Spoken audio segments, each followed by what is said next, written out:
Hello everyone, welcome back to my JEE Physics channel. In this video, I am going to discuss about electric flux, of course, which is linked with Gauss law. Okay, so it's a quick revision of Gauss law. At the same time, we are going to finding out electric flux also.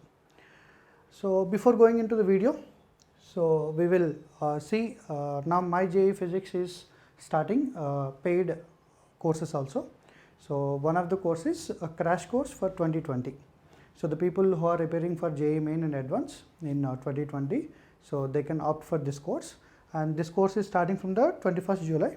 Okay, and every day you will get 2 hours class. In that 1 hour I revise the concepts, and next hour I will discuss very important models related to examination, both main and advance. And the fee structure is 4,000 rupees, around 3,999. Okay, so you can opt the course, and which is going to start from 21st July. Okay, please note down that date. So please try to enroll in this. Okay, so whoever is interested, my contact number will be there at the end of the video.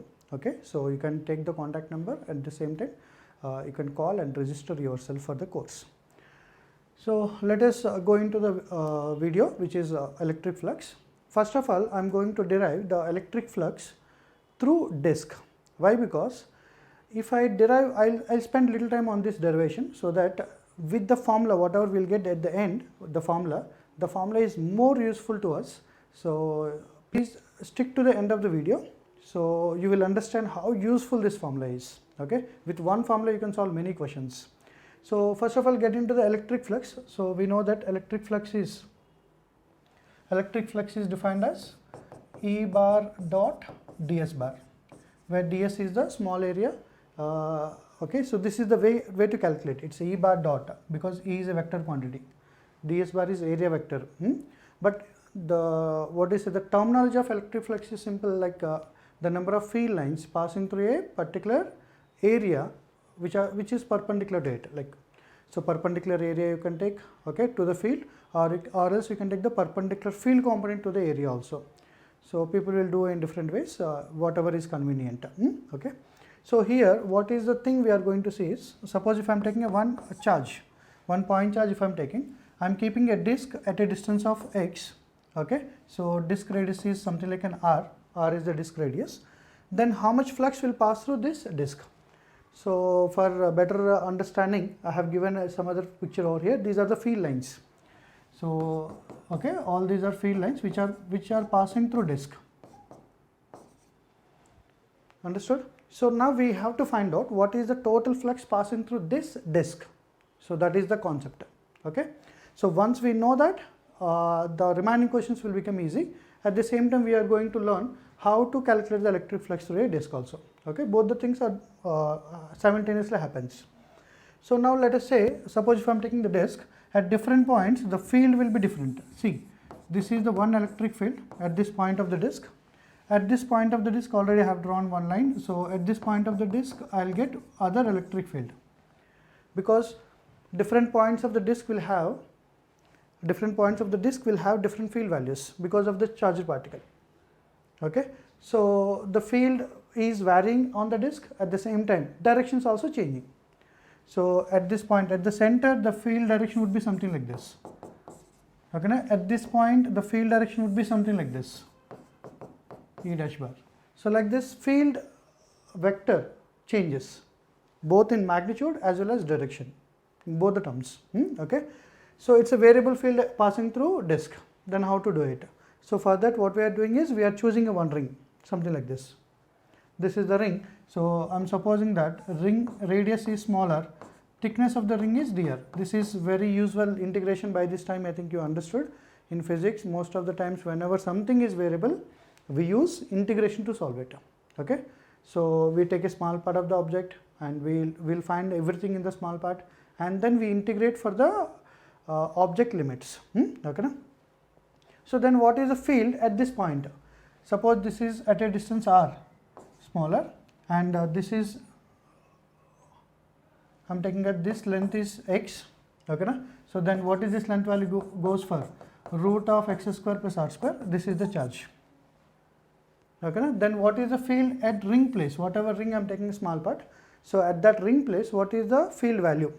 the field value I can write down k q by root of x square plus r square. Okay, sorry, it's a smaller, I have taken smaller. Okay, na? So this is smaller, this is also smaller,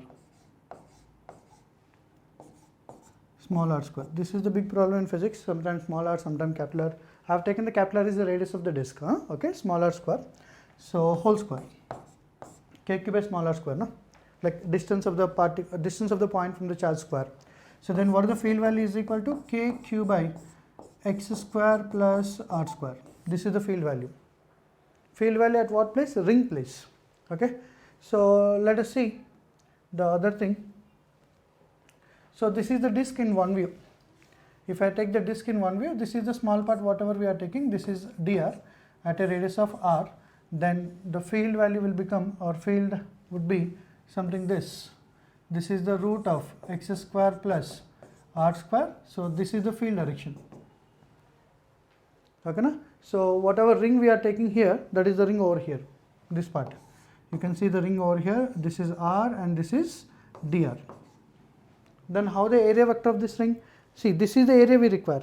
Whatever orange color you are able to see, na, that area we require. So what is that area value is?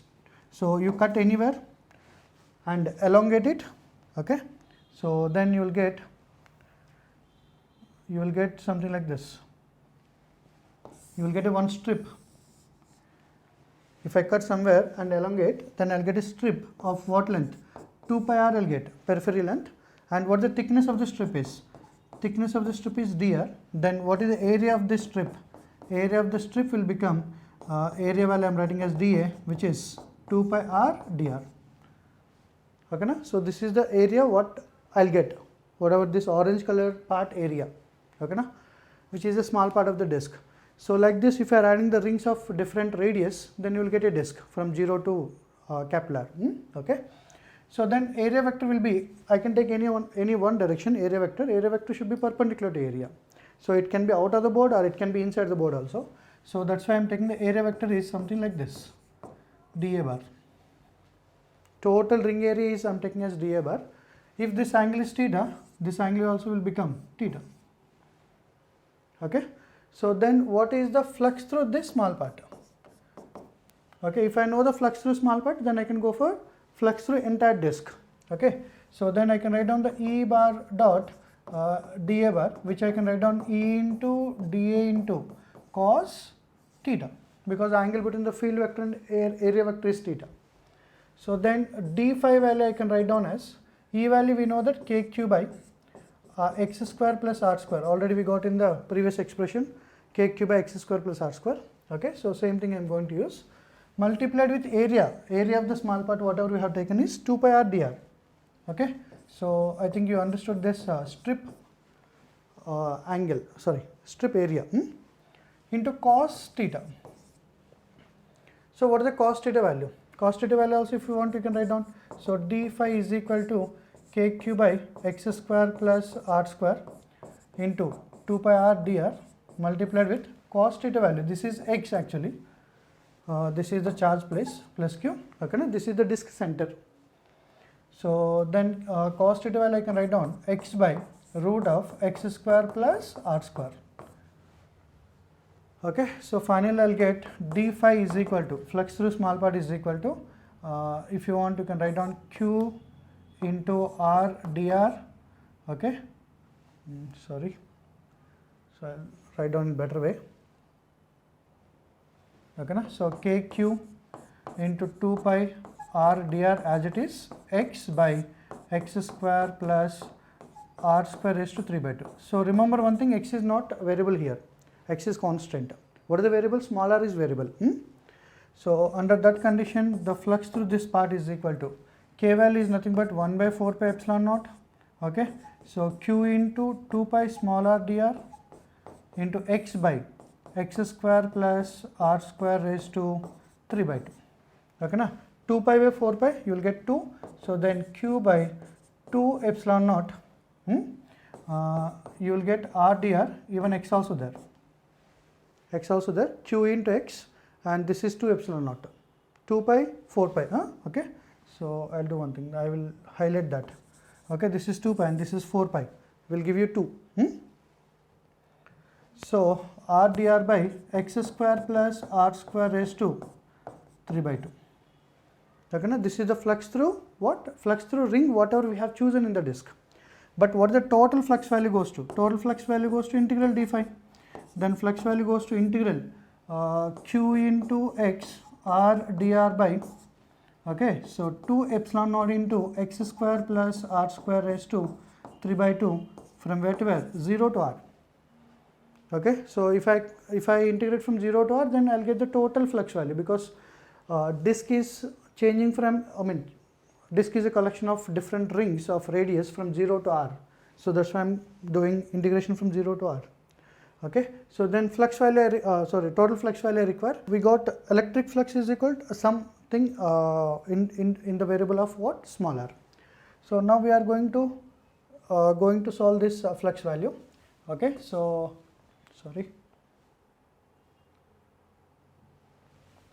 so I got the flux value is equal to q into x by 2 epsilon naught. I can take it out, and 0 to r. This is r dr by r square plus I think x square raised to 3 by 2. I think this is the formula. So what I remember, let me check. Qx by 2 epsilon will come out. R dr by x square plus r square raised to 3 by 2 will be there inside the integration. So then flux value goes to qx by 2 epsilon naught. Okay, so in the place of r square plus x square, you can write down as t. Okay, so I am solving that. R square plus x square is equal to t. So then 2r, if I derive 2r dr is equal to, I'll get dt. So I think most of you by this time you have done the integration part. Okay, so in the place of r dr is equal to, I can write down dt by 2. Okay, so then I'm going to solve this integration as it is. So then integral r dr by x square plus r square raised to 3 by 2 will become, in the place of r dr I can write down dt by 2. Okay, na? By in the place of r square plus x square raised to 3 by 2, I can write down this is t raised to 3 by 2. Okay, so now integration has changed to very simplest formula, x raised to n formula now. So how it can be written as 1 by 2 times of t raised to minus 3 by 2 dt. Okay, so then 1 by 2 times of 3 raised to minus 3 by 2, integration will become 3 raised to minus 3 by 2 plus 1 by minus 3 by 2 plus 1. Okay, so then it is half into t raised to minus 3 by 2 plus 1 minus 1 by 2 by this is also minus 1 by 2, minus 3 by 2 plus 1. So again 1 by 2 will cancel out. Okay, so 1 by 2 will cancel out. Then what will left? We will get finally minus 1 by t raised to half. That is the final answer. So in the place of t, I can write down again x square plus r square. So what is the integration value will become? Minus 1 by t raised to half is nothing but under root x square plus small r square 0 to r. That is the limit. Then what is the flux value is equal to q into x by 2 epsilon naught multiplied with, this is minus 1 by root of x is not variable, it's a constant. In the place of r, you have to write down the upper limit. So in the place of small r, I can write down the capital R. And minus of minus plus 1 by, in the place of small r, if I write 0, okay, so this is the case. Okay, this is in that we have to change a small r square place. So if I write 0, then it will become r. Okay, it will become r only. Under root r square you will get r only simply. So then flux value will become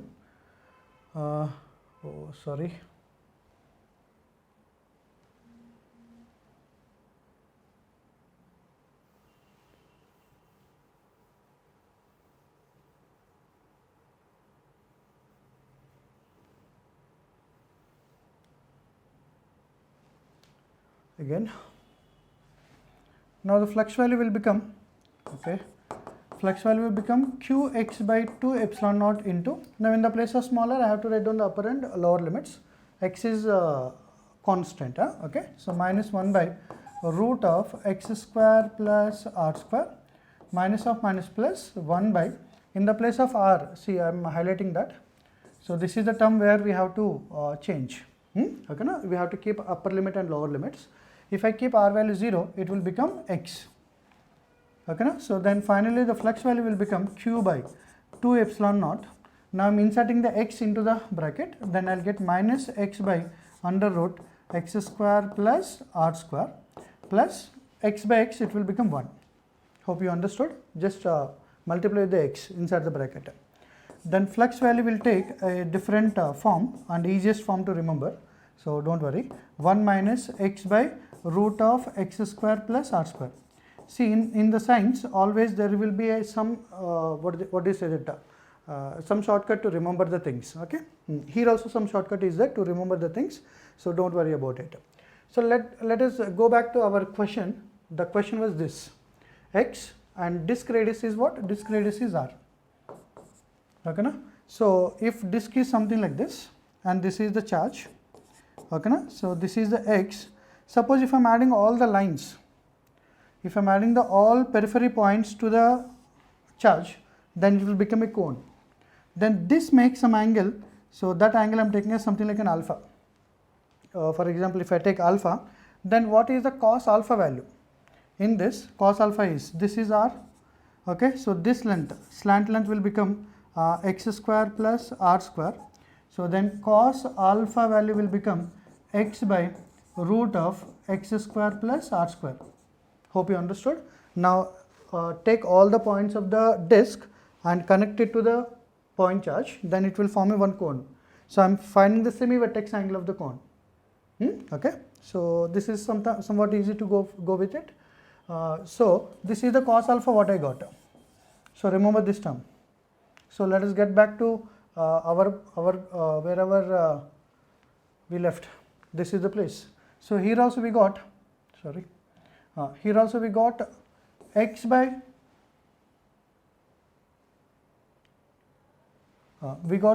root of x square plus r square. So I can modify that term. So now I can write down the flux value is equal q by 2 epsilon naught into 1 minus I can write down cos alpha, where alpha is the semi-vertex angle made by the disk at the charge place, something like this. If this is the disk, again I am drawing the same thing. Okay, charge, then whatever be the angle made by the disk at charge place is alpha. So then I will get the flux value is q by 2 epsilon naught into 1 minus cos alpha. Okay, this is the flux value what I am getting. Okay, so this formula will totally change our solving techniques of Gauss law, you can say electric flux. This makes the questions very much easier. Now we'll understand. Okay, so we'll go to the next part. Now this is the charge what I am keeping. Okay, point charge. Now I am taking the one infinitely long plane. I am taking the infinitely long plane. Okay, so you can say that something like an complete plane perpendicular to this one charge. Okay, infinitely long plane. That's why I have drawn like this. And if you want, you can make in one more diagram something like this. This is the plane. Okay, which is infinitely extended. Okay, and somewhere here charge is there. Somewhere here charge is there.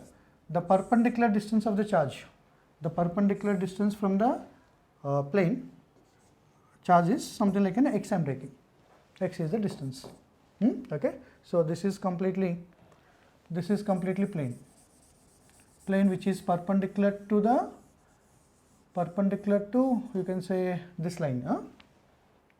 Anyway you can understand, this is the perpendicular line from the plane to the charge. Okay, so anyway you can understand. I hope you got this idea. Now the question is, what is the flux passing through this infinite plane? What is the total flux passing through it?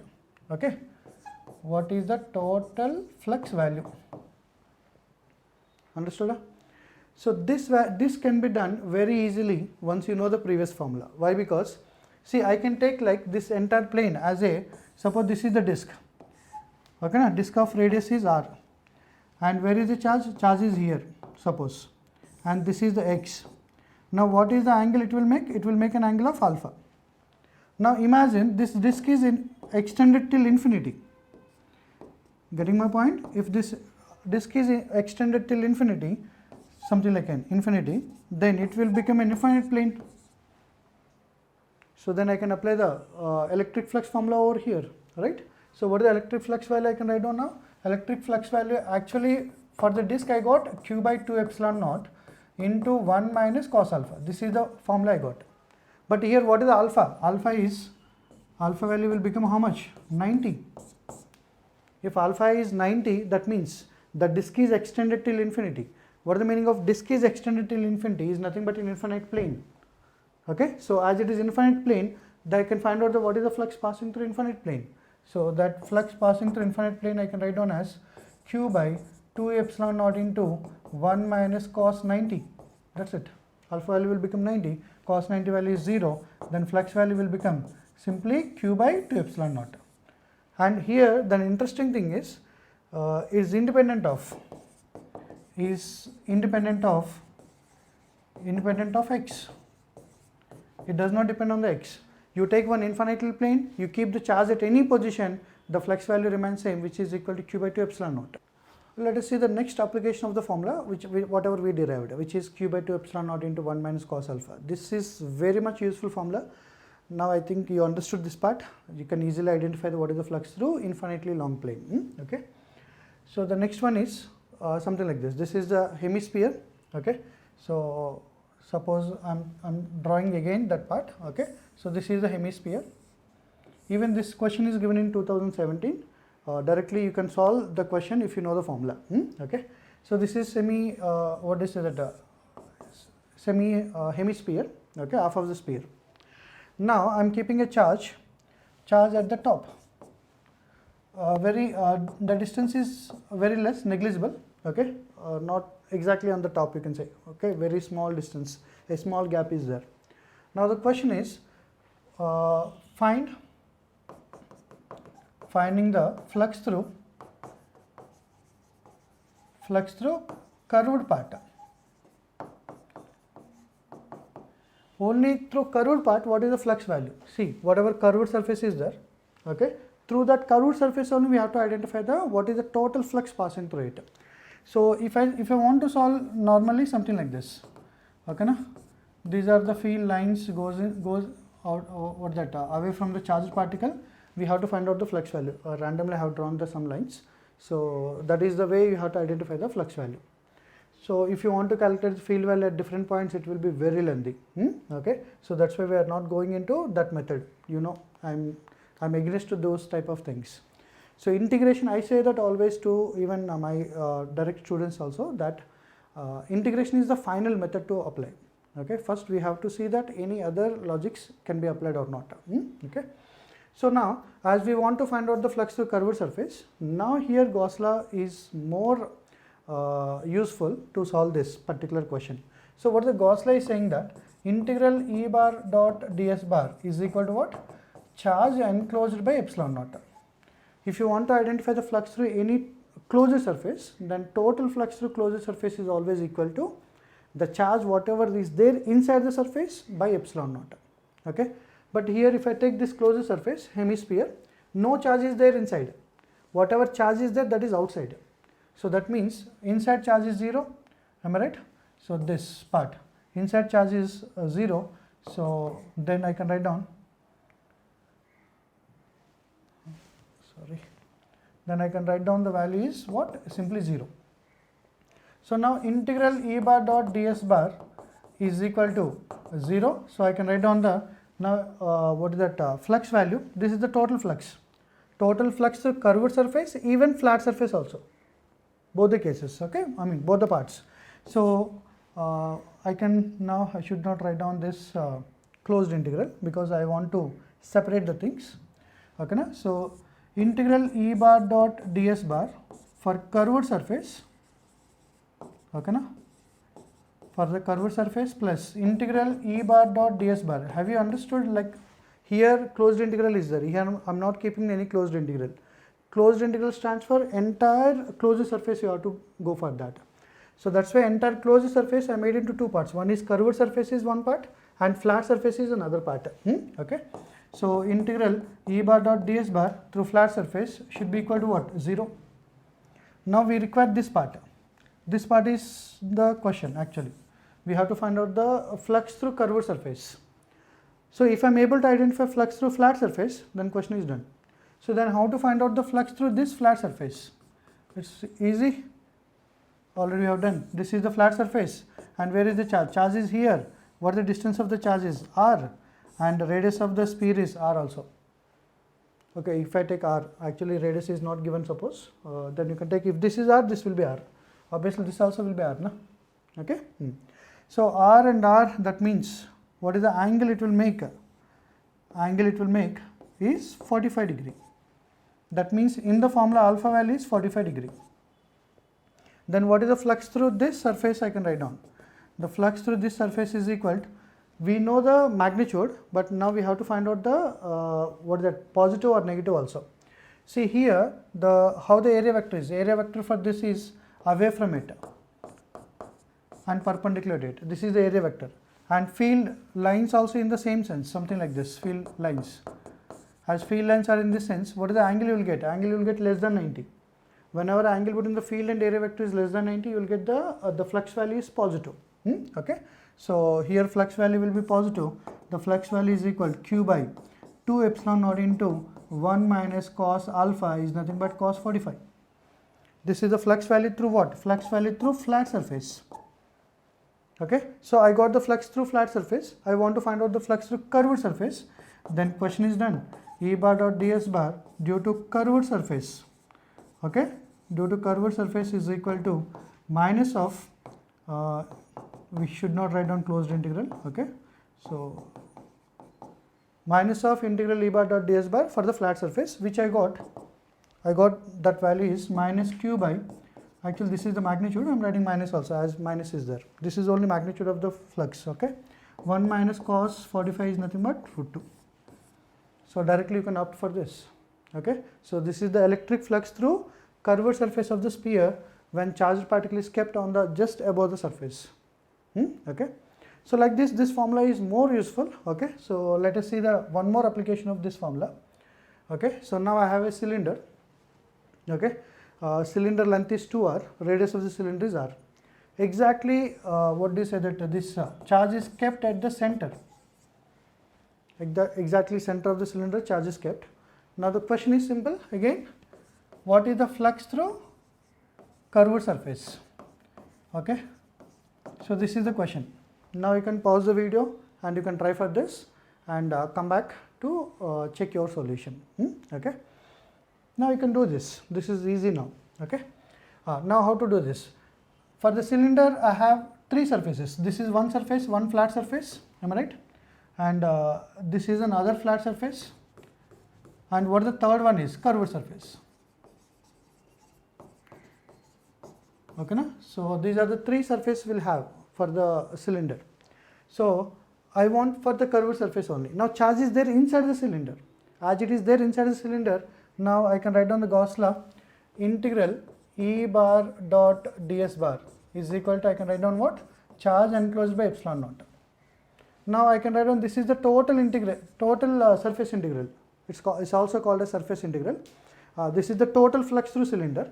Now I can write down that the flux through, instead of writing the integral E bar dot ds bar, simply I write down the flux.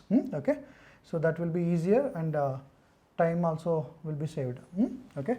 Now I can write down the flux through flat surface plus flux through curved surface plus again flux through flat surface is equal to, what is the charge enclosed? Only Q. Q is the charge I kept. So Q by epsilon naught. Now whatever be the what is the flux through this flat surface and this, I mean both the surfaces, first part and second part. So I'll get same. Why? Because charge is at the midpoint. If charge is not at the midpoint, then flux value you don't get same. You will get different parts. So here I can write down that. I can write down this distance is equal to r, even this also r. So what are be the flux you will get through this surface? Okay, na? Same flux also will get through this surface also, because the distance again r. So these two are same only. These two are same in magnitude. Even area vector, suppose if you are having any doubt with the area vector, so the area vector will come out like this. This is the ds bar, and here the area vector is like this, ds bar, and for curved surface area vectors will be at different directions, something like this. If you take any small part, then area vector will be perpendicular to that curved, whatever small part you are taking on the curved surface. Okay, so like this area vectors will be there, so you will get symmetry for these two parts. I hope you understood that both will have the same flux. And positive flux also. Why? Because this is the field line. The field line will make less than 90 angle with the area vector. So here positive flux also will be there, here also positive flux will be there. Okay, only I am writing this part. If I take, this is the one flat surface of the cylinder and this is the charge. Okay, the distance is r, and even this distance also will be r. What is the angle is? Angle goes for obviously 45 degree. Okay, so then I can write down the flux value over here.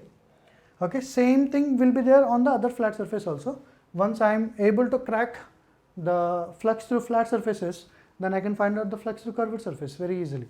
Let us see that part. Okay, so then 2 times of flux through flat surface plus flux through curved surface, okay, is equal to q by epsilon naught. Now what is the 2 times of flux through flat surface? I can write down q by 2 epsilon naught into 1 minus cos, what the angle is? Alpha 45. Again same formula I am applying. Okay, flux through disk logic only. So multiplied with the 2. This total flux is multiplied with the 2, and flux through curved surface is equal to q by epsilon naught. Then I can write down the flux through curved surface. I can find out what the flux through curved surface is equal to. This is q by epsilon naught minus, I can take entire this term on the side, 2 will cancel out. Okay, so I'll get q by epsilon naught again, 1 minus 1 by root 2. So flux through curved surface, finally I can write down q by epsilon naught into, okay, I can write down 1 minus of 1, it will cancel out, it will get 1 by root 2. So you will get q by root 2 epsilon naught. Okay, so this is the flux through curved surface for the given case. So like this flux concept will become very easy if you are applying, if you remember the some formulas and Gauss law. Okay. So this is, if you want to learn more than this, and you can join the paid courses, and whoever interested for paid courses like crash course for which is starting on 21st July, you can call me on this number. Okay, so 900-4310-117. Total course details and this notes also is provided in the description box. Please click on that so that you can download the notes. And thank you so much for your time. At the same time, I hope you learned something from this video. So if it is so, please do like it. At the same time, share it with your friends. And if you are watching for the first time, please subscribe the channel also. Thank you so much, and we'll meet in the next video with a other beautiful concept.